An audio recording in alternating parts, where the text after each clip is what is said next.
Welcome, everybody, to another episode of the From Adversity to Abundance podcast. I am your host, Jamie Bateman, and I am thrilled today to have with us Jenn Drummond. Jenn, how are you doing today? Good. How are you? I'm doing pretty well. It's actually, I'm in Maryland. It's beautiful weather. Finally, fall is right around the corner, so I'm excited. What's the weather like for you? Yeah, we are in like fall right now. So it's these Yeah, cold mornings and it warms up a little bit in the afternoon and returns to cool off. It's kind of my favorite season. absolutely. You kind of get all four seasons in 24 In hours. one And day. Yes, yeah. exactly. So for the listener out there, Jenn, you're a motivational keynote speaker, a world record holder, an author. We just talked about that. We'll get into that more in a bit. You have your book coming out in January 2024, and you're a podcast host as well. Yeah. Give the listener a little bit more context. Who are you and what are you up to today? Yeah. So I am a mom of 7. I just set a world record in mountaineering, which was a big deal. I own a business in the financial service industry that white labels a platform for institutions. And right now I'm just doing the best I can to live my best life. So you don't have anything going on. Got No, it's pretty boring over here. It's it. pretty boring. Yeah, I am the oldest of 7 kids, and I have no idea how my mom did it. So, how both my parents did it, but particularly my mom, if I'm being honest, right? Right. Yeah. So, man, that is a lot to unpack. I can't wait to get into later on in the show more of what you're up to today. But before we get there, let's jump back into your backstory. I know, you've had some serious adversity that you've dealt with, and just to set the stage a little bit for our listener, budding entrepreneur out there. The intent of this show is to inspire people and to let people know that we all go through hard times, and life is not always rainbows and unicorns and butterflies, and there will be adversity in this life, whether it's through our own doing or not. But it's really a matter of how do we respond to that adversity and get to quote unquote abundance. We don't pretend that we're never going to have a hard day again, right? But the fact is, if we can listen to your story, Jenn, and learn from your story about how you were able to overcome some real serious adversity, that can inspire the rest of us to do the same in our own the version of our own story, if you will. So let's jump back. Where do you want to start? Yeah. So, I grew up in a middle-class family in Michigan. I remember at a young age that maybe the only time I heard my parents fight was over money. So I was diehard determined to not have finance be a problem in my life. So Cool. I went into finance, right? I'm going to learn money. I'm going to master money. I'm going to make money. Like money's not going to be a thing. Yeah. And I think like many of us who have money as the pursuit, you make up this number in your head, and then all of a sudden you hit that number and you expect it to feel different than what it does. So you're like, well, then I'll double that down. So then you double down that number and you're like, well, I'm going to double it again. And then at some point you realize like this strategy isn't working. You're Like this is playing the wrong game, right? playing the wrong game 1,000%. And so I realized, okay, happiness is an inside game, and this like doubling down isn't going to do anything except make me crazy. So I got lucky, I guess, in that standpoint. Where I was unlucky at a younger age is, you're born female, and I feel like I was like, I should be able to have kids, no problem, right? Like how many years do we spend trying not to have kids? And then when you try to have kids, you're like, wait a minute, this is a problem. And Right. I just lived with a lot of shame and guilt. Like, why can't I have babies naturally? What's going on? Why is my body not working? It's the one thing it's designed to do. And so then I got fertility assistance. None of that worked for a while, until all of a sudden one day they came up with a magic chemical cocktail that turned me into a hen. And they got a whole bunch of eggs, which then became a whole bunch of embryos, which then became 7 children. So speaking of abundance, Wow. yeah, I believed that embryos were life. I had a choice to either use them, donate them, or destroy them. I didn't want to donate them and wonder if I had a little human running around somewhere the rest of my life. It took me Yeah. so long to get my first child that destroying embryos felt like, no, this is not good karma. I can't do this. Hmm. And the doctor said I'd get 3 or 4, and 7 children later, we are out of embryos. Wow, that is wild. Yeah, that is a adversity to abundance story right there for sure. Yes, yes. Man, that is so okay. So, give us a little bit more context as to, when this was and Yeah, what yeah, your yeah. life was before and after. What did things look like? Right. So, I took this course in college that was the last one available because I was trying to graduate, and it was called Healing, Dying, and Thriving. And I'm like, Okay. oh my God, this is gonna be the worst course ever. And it ended up being my favorite course of college, because we got to interview people that were in hospice and talk to them about, like, okay, what would you do differently in life? Or now that you're at the end, like, where are you at? And I would say the overwhelming response that I got from the people that I interviewed was, just do you, honey. Like, just do you. The Mm-hmm. world's going to try to get you to do 1,000 different versions of what they think it should be. You Mm-hmm. need to shut that all out and just be authentic to yourself. I love that. Yeah, I do. I love it. And so I started a career in finance, did really well with it, started having the kids. I hired myself out of a job in finance. I started being a full-time mom. I moved the kids to Park City, Utah in 2015 because we wanted an outdoor lifestyle and just spending more time year round outside with activities to do. Right now, my children are age 16 to 10. So I'm in the massive teens and tweens. Mm. It's been busy, but Yeah. it was interesting. I was doing the mom thing because that was like what I should want to do, in air quotes. And it Mm-hmm. was like I enjoyed it, but I wasn't fulfilled at a level that I thought it would bring. Mm-hmm. Especially as your kids get older, they start being in school, and then all of a sudden you're sitting there waiting for them to come home, right? Like I'm like, I don't Sure. think, and so then a car accident happened. Like I feel like the world was whispering to me, like, hey, there's more, there's other things you can do, but I wasn't really listening or paying attention. And then I got into a horrific car crash in 2018 that should have taken my life and didn't. And that actually really opened me up to life because right after the accident, maybe 3 or 4 weeks later, a girlfriend of mine was running on a trail and it was wet out.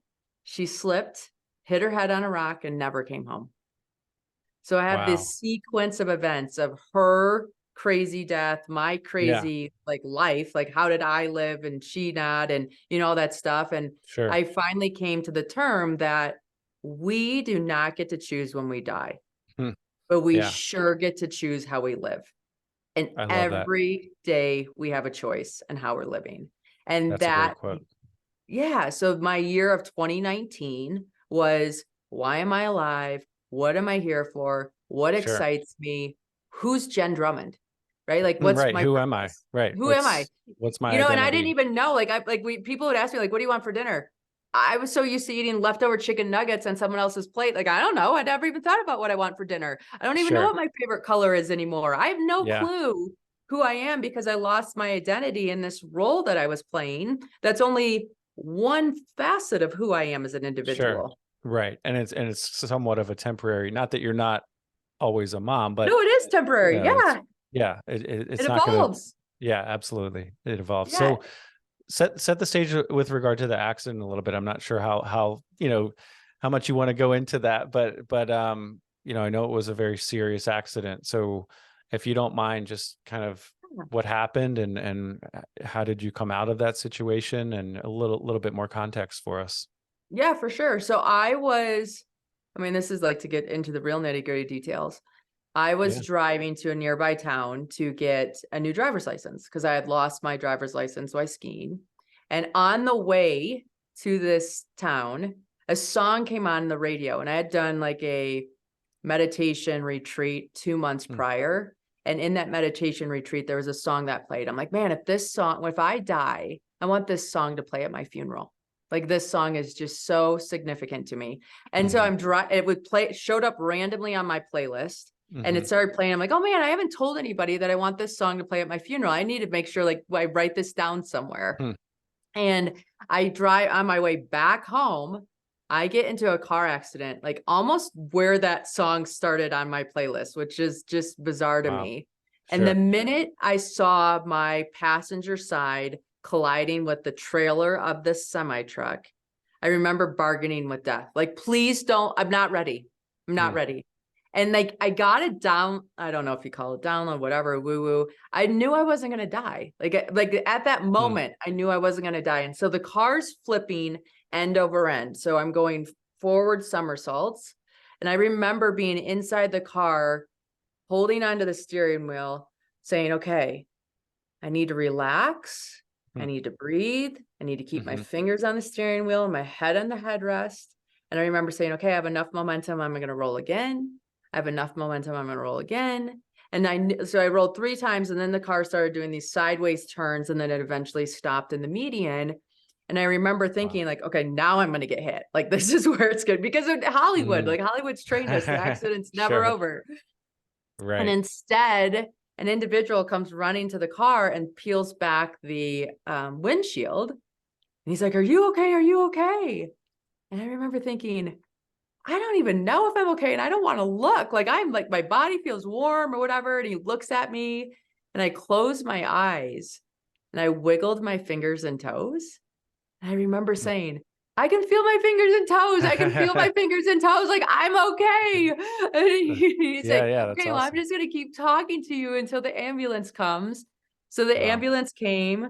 They took me to the hospital just to confirm nothing was wrong. Yeah. And I was released a few hours later, Wow. came home, like saw my kids. And I just remember thinking, like, that's like, I almost had 7 orphans. Like, this is insanity. Wow. And yeah, and that just, I mean, everything. I Yeah. remember the next day, like, so it's December 19, and my kids are fighting.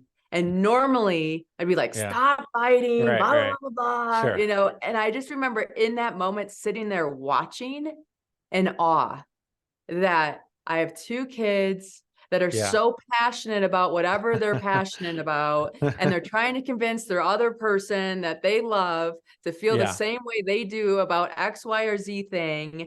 And I Right. just remember thinking, like, life is freaking magic. Are you kidding me? Wow. Like, this That is so cool. that's awesome. I mean, that's incredible that your perspective was changed so quickly about how Yes. precious life is. So you were like physically totally fine from, I mean, no issues.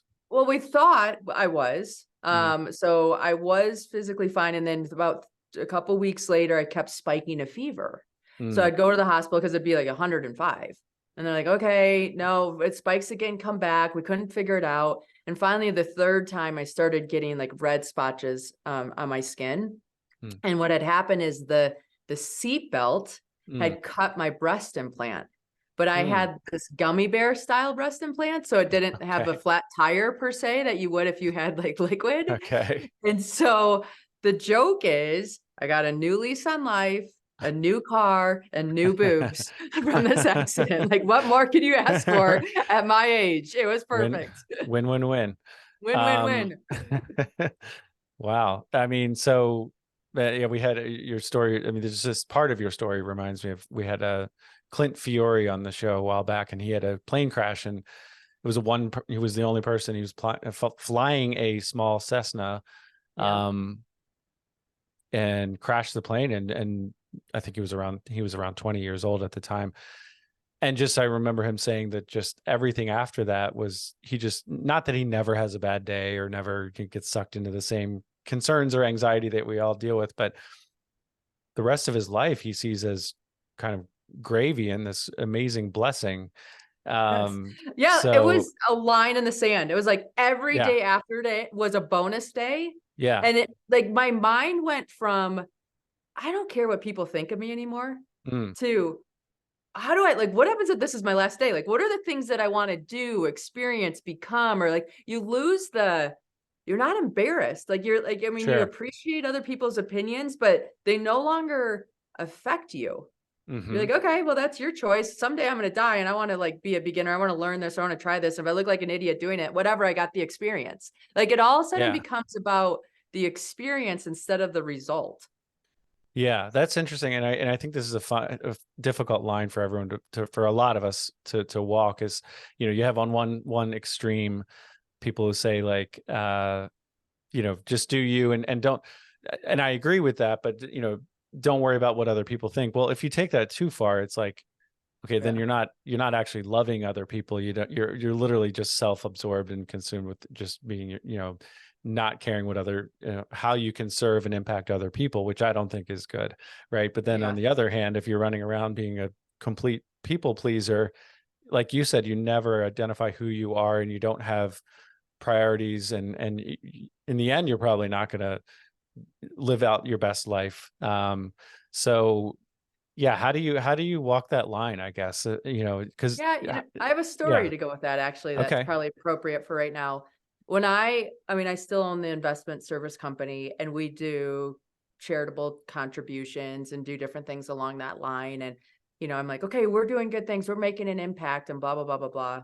Yeah. Well, I stepped into this mountaineering piece because of a Yeah. series of events that kind of like got me to this space. And in general, mountaineering is considered a pretty selfish sport, I would say, if Mm. people ask from the Okay. outside, right? And I'm like, I feel alive when I'm on the mountain. I Mm. feel Yeah. myself. I feel like appreciative of nature and all these things and blah, blah, blah, blah, blah. Well, one of the mountains that I went to summit, a teammate passed away on in an Mm. avalanche. Another one had an injury from frostbite. And I had the choice to continue up the mountain or to come back down.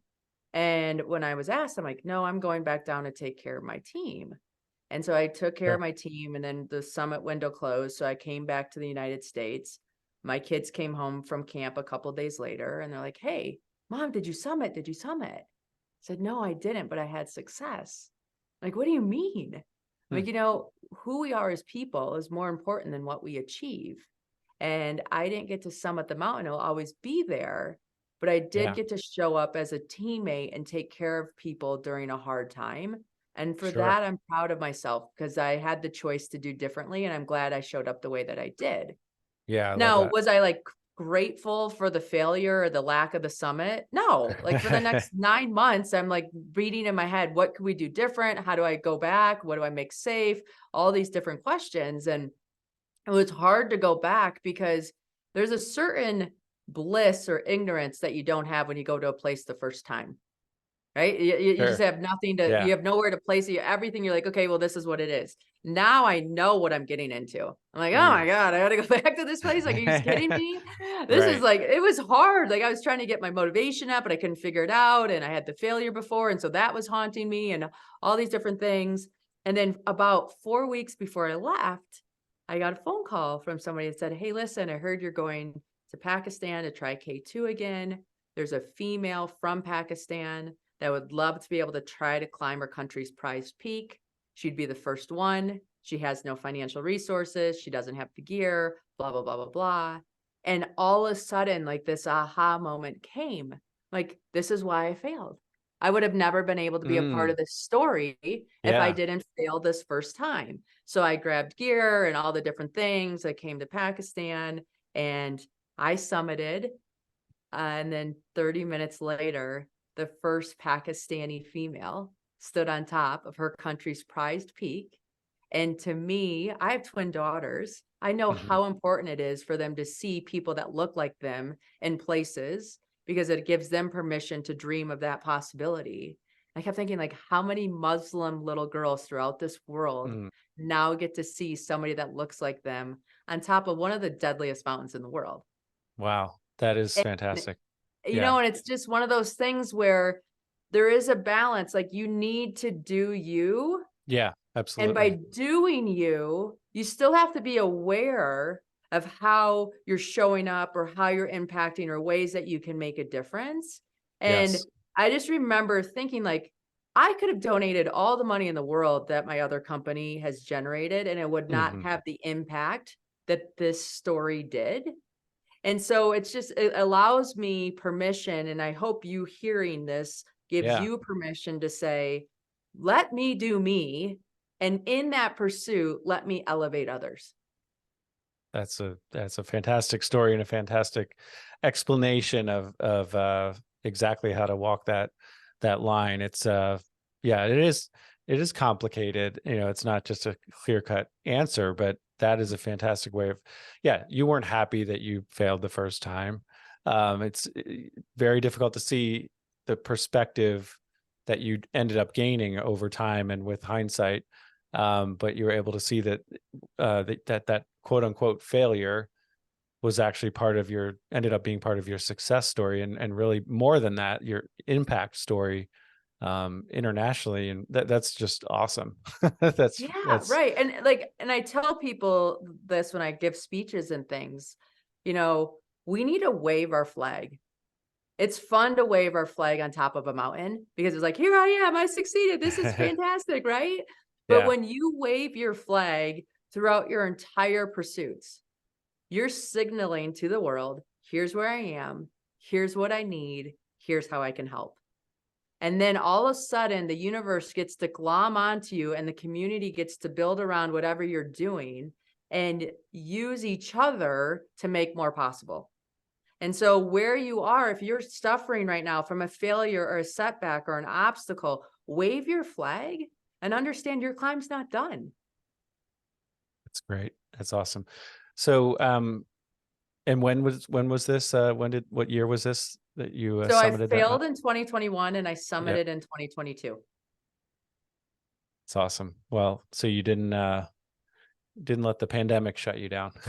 Yeah, yeah. I mean, that was the interesting thing about stepping into this whole quest, right? Is 2019 was the year of like, why am I here? Yeah. 2020, I was turning 40. So I decided I wanted to climb a mountain for my 40th birthday. So I'm like, that's going to launch my decade and this is going to be blah, blah, blah, blah, blah. And so I asked friends that were into mountaineering, if you could climb one mountain in the whole world, like anywhere, what mountain would you climb? And the general consensus back was a mountain named Ama Dablam. Hmm. It's a mountain located in Nepal over by Hmm. the Himalayas on the Hmm. track to Everest. It's the Paramount Pictures logo and it Okay. meant the mother's necklace. I'm like, oh, Okay. this is perfect. Like I have 7 kids. Like I'm like, this is Yeah. my Yeah. mom. So Right. I'm starting to train for Ama Dablam. And then COVID hits the scene. Mm. And now all of a sudden, I'm a homeschool teacher to 7 Yes. children, and I'm not traveling anywhere, right? Sure. And the funny thing is so I'm doing homeschooling work with one of my sons, and he's crying and complaining about his math. And I'm like trying to give him the pep talk. We do hard things. You got this. Right. And he looks at me and he goes, if we do hard things, he goes, why are you climbing a mountain called I'm a Dumb Blonde instead of a real mountain like Mount Everest? I said, sweetheart, it's Wow. Ama de Blom, not I'm a dumb blonde, but That's thank you. amazing. So you finish your Yeah. homework, we'll look at Everest. And so he did. And then we did. And then he went to bed. And I remember thinking to myself, why not Everest? Like, Hmm. if this is the mountain that he thinks is the biggest, baddest, best mountain in the whole world, if Yeah. I climb it, I give him permission to climb whatever his Everest is. And so That's then by the end of the week, I had a coach training me for Ama Dablam and Everest whenever they open, if they should open. And then that coach gave me a book to train to become an uphill athlete because I'm not an uphill. I mean, I wasn't really a climber. mhm. And in the front of the book, there was a story of a lady who got a Guinness World Record for doing something in the Alps. And I just remember like calling my coach saying, I could have done that. Like I could have gotten that Guinness World Record. My kids would think I'm cool. They learned how to read on those books. And right now they hate me. And I just want to be a cool mom. And the Yeah. coach took it as a challenge. He's like, we'll think of something. I'm like, oh, okay, but no pumpkins. And I'm not speed eating hot dogs. So we'll have to figure that out. And then he called back like a few weeks later and he goes, Jenn, I have the perfect record for you. I'm like, okay, what is it? He goes, I think you should climb the 7-second summits. Like, I don't even, what are the, like, I don't even know, what are those? Like, what are you talking about? He's like, well, they're the second highest point on each continent. It's only been done by one male. They're harder than the first 7. So they're respected amongst peers in the mountaineering community. Hmm. Yeah, like I said, they haven't been done by a woman. And he goes, and get this, 7 continents, 7 mountains, 7 kids. It sounds like a jackpot. Wow. And so then I started looking at it with my kids. I'm like, hey, let's Yeah. look, let's see. And I'm like, you know what? This would be a cool way to explore the world, to experience myself and make impact. And so I said yes. And that's how that whole expedition started. And I just got the world record in June of this year. That is amazing. I mean, congrats to you. That's Yeah, awesome. thanks. Thanks. And I love that, is mountaineering a selfish sport? I mean, I guess, I mean, any individual sport, I guess I would say is like that, but yeah, but you've ended up having now you're such an example, and you create such an impact. It's really not, it's no longer about just you. And I don't mean to put down your Yeah. No, accomplishments no, or no, no. anything. I don't even think of it as my goal. Like, I literally think Yeah. that I said, hey, universe, I'll do this thing so that everybody knows what's possible. And it just came through me. Yeah, that's So, awesome. yeah. Yeah, we talk on the show about, it's definitely a common theme as far as just kind of trying to navigate, when to focus on yourself and when to kind of show up as your best self to serve others. And certainly there's kind of almost like a rubber band effect where sometimes you've got to go inward and focus more on yourself, get your own stuff together, work on becoming the best version of yourself. But at the end of the day, to get through adversity and to get to abundance and to really live out what I would say, is what you're called to be, or what we're all meant to be, you've got to end up focusing on others. And, like you've already done, what's my purpose? Who am I here to serve? And who am I here to impact? So briefly talk about your financial services companies. This is all the companies kind of going on in the background, or what does that look like while all this is Yeah, yeah, happening? yeah. I mean, at this point, for sure, right? So I had hired myself out of a job, and so I run the numbers and things like that. But Hmm. when I moved to Utah, that was already in play. Yeah. Um, but that business, I mean, that's a story. We all have these stories, right? And what do you Yeah. remember? You remember all the mistakes and the things that went wrong, or the things that you had to let go of so that what could unfold could unfold. Um, I worked for a company out of college right away. I Hmm. remember showing up on my first day, being like, "Hi, I'm Jen. I'm the new financial advisor." And they're like, "Oh, Jen, great. Here you go. Here's a phone and a phone book, and like, go sit over there." I'm like, "No, no, no. I'm the financial advisor. I'm not a call center person." And they're Right, like, right, right. "Actually, it's the same thing." Right. Like, It's no, it's not. So I just remember, funny. like, in the beginning there, I graduated from college a year early because a friend of mine graduated a year ahead of me. And he's like, "Listen, you're expensive. I'm taking a job at this financial firm. They have another space. You should like try to get out of college and go." I'm like, "Oh, okay, cool. I'll do it." I didn't like do any research, nothing, right? I was so naive and Sure. stupid. Um, I just remember going to my college. They're like, "Okay, well, you need to do these things, but we can get you done this summer if you slam all this stuff in." I'm like, "Okay, perfect." And then I remember going to my parents, "Hey, I'm going to graduate early. I got this job offer," and blah, blah, blah, blah, blah. My parents just said, "Okay, listen, if you take this job, you have to stick with it for a year, no matter what, because Hmm. you're young and you need to look like, hey, I'm serious, blah, blah, blah, blah, blah." Sure. Yeah. I'm like, "Okay, fair enough."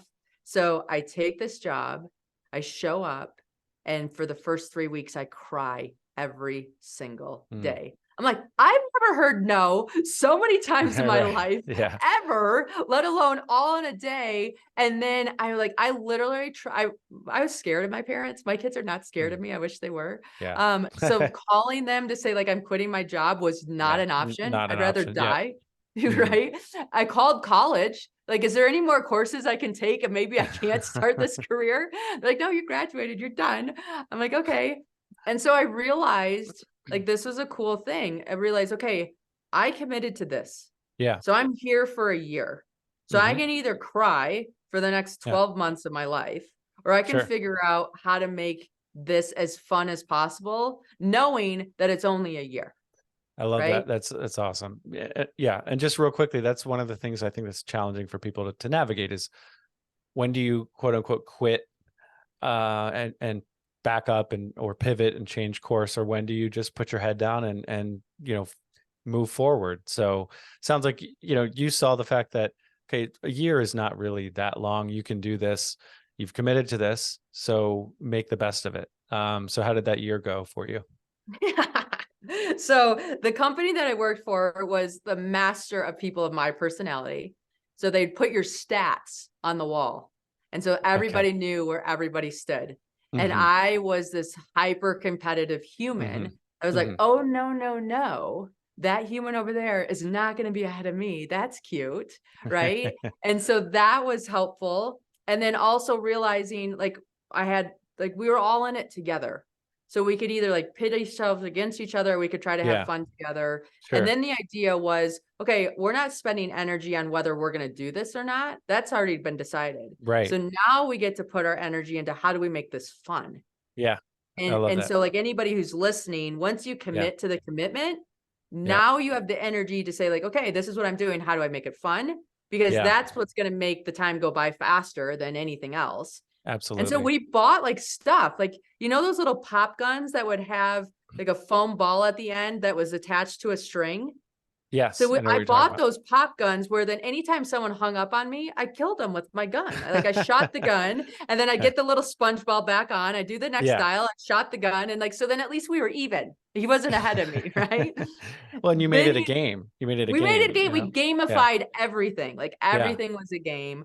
And Yeah. then you realized, like, I mean, I grew up middle class. All of a sudden Yeah. I realized like if I got 97 no's, that Mhm. means I got 3 yeses, which means I got 1 client, which means I made $3,000. So all of a sudden you started turning these no's into money. Mm. You're like, okay, well, there's money, there's money, there's money, there's Sure. money. And then like that gave you the momentum to continue. And then Yeah. we did silly things where it's like, okay, whoever lost had to buy pizza for the group, or we bought in mirrors because you could hear a smile over the phone. And like all that stuff Yeah. made me realize when you're doing something, who you are with Yes. matters more than the thing you're Absolutely. doing. Right. So Absolutely. surround yourself with like people that can Yes. make it fun, like take off the load, help you out, build you up, like all that thing. Yeah. And then like once you start getting momentum, like start playing off that momentum. I mean, I was the number one first year advisor. I made more money my first year out of college than my parents made combined. Right? And I was Wow. like, "Oh my god." And like the nice thing about financial services is Mhm. that you knew the industry worked. It'd been around. So it Sure. wasn't a Yeah. question whether the Yeah. industry works, it was a Right. question of whether you worked. And then the Yeah. reality is like those industries take time. Well, Yes. when It's a you long game. are in, right? So then it's just like this time game, and most people just extinguish because they don't have the endurance. Well, Mhm. we were forced to work so many hours, like it would not be allowed today. But back then, we were Yeah. forced to work so many hours that you did 2 years of work in 1 year. Wow. So then Yeah. your success happened faster. So then you had this Sure. momentum, and then you're like, "Oh my goodness, this is Yeah. amazing." And then it's like And a it hockey just, stick of success. yeah. Yeah, I love that. And it's just keeping it in perspective. And yeah, and as you were talking, I was thinking about how when I went back in the day, I was in the military, went through basic training and then officer candidate school. Basic training was brutal. I mean, it was like it was just not fun. But then officer candidate school, which theoretically was harder and was longer, instead of 9 weeks, it was 14 weeks. And this isn't meant to be a podcast about me, but man, it was so much more fun and more productive than basic training had been. And that was because of the people. And we decided to work together as a team. And it was just amazing, the difference. Objectively speaking, it should have been harder than basic training, but it just wasn't. And it was so much better because of the people that I was with. And so anyway, yeah, that's something I can relate, to your story. So I guess now, so as far as your financial services business now, that's kind of very much in the background. It's not something that you're heavily involved with now, right?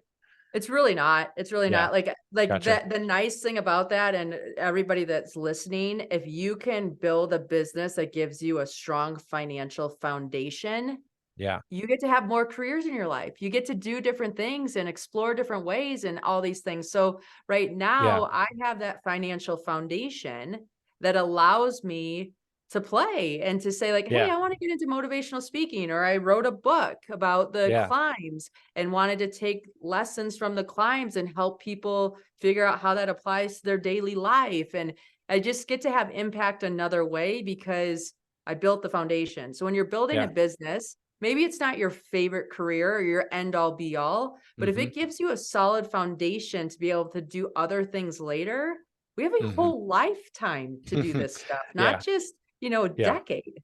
Absolutely. You're hitting on several key points that I often, you know, visit, if you will. One is that you shouldn't necessarily just follow your passion. This is just my opinion. I mean, definitely you should do something that you're not hating every single day, but your passion wasn't making cold calls to pitch people on financial services, right? But you did it because you were committed to it. You had committed to it, and because there was an opportunity there to serve other people, not because it made you happy in the moment.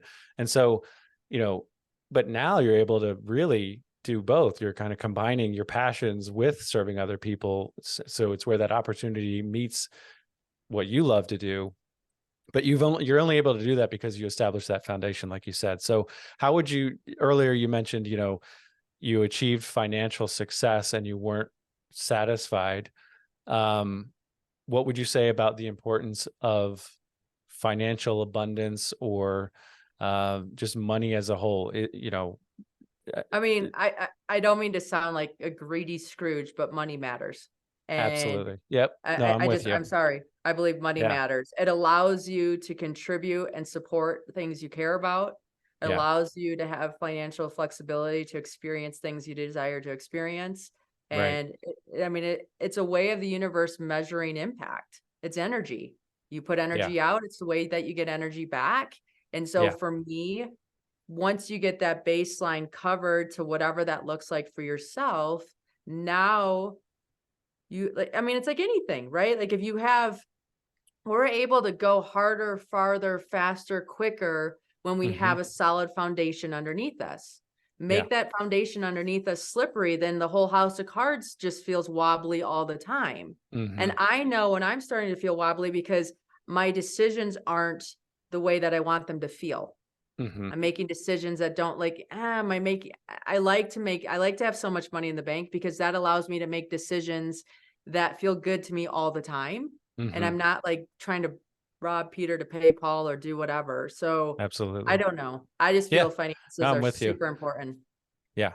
Uh, Absolutely. The way I view money is it's extremely important. It's not inherently good or evil, but it's super important and you should not ignore it. And people who say, oh, money's not important, money doesn't bring happiness or whatever, uh, in a lot of ways, I think that's a cop out, and it's just an excuse to not work to, make more money and make a bigger impact and be the best version of yourself. So it's definitely important. It shouldn't be the end all be all, the end game, but it's very important. So I've got some rapid fire questions. Are you ready for those? Yeah, let's do it. All right, Jen. What is one thing that people misunderstand about you? Oh, I'm called junk food Jenny. Okay, like people look at me and they're like, "Oh, you're the healthiest human. You only make good decisions." And blah blah blah blah blah. I'm like, if you knew how many sweet teeth I have in this mouth, you'd be shocked. So, Nice. That's a good one. What is one of your biggest failures or regrets? Something we haven't mentioned that you'd love to have a do-over with? um, I wish like I could, I go back to my younger self and be, "Hey, everything's okay. Have more Mm. fun, relax, breathe a little, Yeah. play a little, get in trouble." Like I was so like I was like the kid who didn't want to get in trouble. I would Yeah. tell myself to go get in trouble. Just who Mm. cares? Just be a little more forgiving or easier on yourself. Yeah, that's good. Yeah. So if you could give your 18-year-old self some additional advice besides what you just said, what would that be? Um, like take the semester abroad. Okay. That was like a big debate. Yeah. I wish I would have done the semester abroad earlier. Just to get more life experience. Just more life experience, right? Sure. Like do the gap year. You don't need, you can say that now because you have success, but then you're Yeah. so afraid of not having success. Like if Yeah. I knew it would play out this way, I'd be like, take a year, let Sure. it be, and then Yeah. go. Absolutely. If you could have coffee with any historical figure, who would that be? Oh, Harriet Tubman. Okay. I I don't did think a we've report on her in like third grade, and she did Okay. so much for like slavery and taking that risk of her life to like free people. And Yeah. just, I want to know what it was like to be that human. Yeah, absolutely. We haven't had that answer. That's a great one. If you were given $10 million tomorrow, Jen, what would you do with it? No strings attached. Invest it. Yeah. Yeah, What would 100%. you invest in? I would, diversify the portfolio. I'd have real estate, I'd have regular stock, I'd have private equity, and then use the proceeds to make more possible. Awesome. I love that. Um, with your business and what all the things you have going on the professional side right now, what's a challenge that you're facing? Oh, this book. I thought the challenge was writing the book. Now Yeah. I have the book. The challenge is marketing the book and getting the book out there. So Yeah. that's just like, it's a new formula that I don't know. And it's been a challenge figuring it out. Yeah. So talk about the book a little bit. What's the name of the book and when's it coming out? Yeah. So the book is called Quit Proof: 7 Strategies to Build Resilience and Achieve Your Life Goals. It takes lessons from the mountain and then applies them to your everyday life and business and personal. I love it. Like, I'm so excited about sharing it with people, Yeah. but I didn't realize that just because I'm a big reader, it doesn't mean the universe is full of a bunch of readers. So it comes out January 24. It can be pre-ordered now, and then we give a bunch of freebies with it. But Nice. yeah, just That's interesting awesome. how you can put so much energy into something and realize maybe, there's a few people that care outside of my mom, but maybe not as many as I thought. Well, I mean, you have a podcast too. Yeah. What's Yeah, yeah, the yeah. name of your podcast? My podcast is called Seek Your Summit, and it interviews people that have had success that are now on that phase of significance and just Yeah, walking through that story and then how they've gotten to the other side and what that looks like for them now. it's awesome.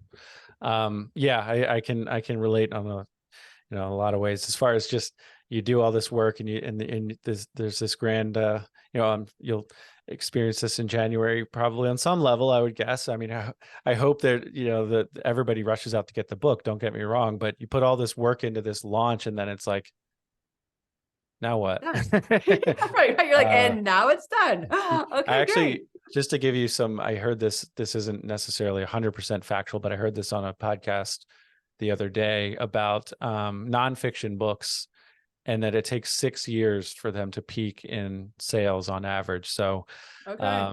yeah, A but marathon. I'm in. absolutely, Endurance. absolutely. So time is on your side, but it definitely looks like you're doing it the right way, putting taking a professional approach and doing it well. So I'm excited to get a copy of the book and buy the book and read it. That'll be awesome. Thank you. Um, Speaking of books, what is another book that you could recommend for our listener? I mean, it's a classic, right? The 7 Habits of Highly Effective People. I Absolutely. Great love book. that book. Great book. Yes. And now they have Yes. versions for adolescents and different things, and it's just been helpful. Awesome. Um, what is one question that I haven't asked you, Jen, that you wish I had? What do you like best about your life today? I think that's Um, like, we're always yeah, asking yeah, questions of like, what's the future like, or what's the past sure. like? And I Yeah, have teenagers, and the thing I always try to ask them is like, what do you like best about your life today? So it gets them aware of their present situation and not always yeah, worried about applying to colleges and all these next steps. that's great. So what do you like So best it's about your life today? yeah, yeah, yeah. That I'm here, like on this podcast, and I have we have a weekend coming up that I get to spend time with my family, and so I'm just grateful for today. Absolutely. I love it. No, I know I get caught in always looking to the next thing, and then, eventually looking back to see what went well, what went wrong, but not really appreciating the present moment enough. So that's great advice. Um, what else? What besides the book and your podcast, what else do you have on the horizon? Yeah, come to the website. So jendrummond.com.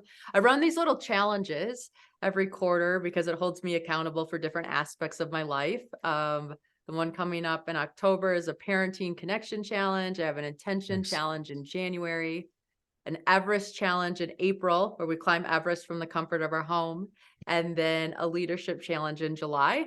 And again, those are just things that I do for myself, and I made them available so other people can participate. Yeah. So do you have I know you serve a lot of different types of people. Is there like an ideal sort of avatar or client that you really truly like to serve the most? Yeah, like me 5 years ago, right? Like that's Okay. who I like people who Yeah. are ambitious, outgoing, Yeah. driven, that need permission to slow down and like enjoy what they have instead of always being in Absolutely. the pursuit.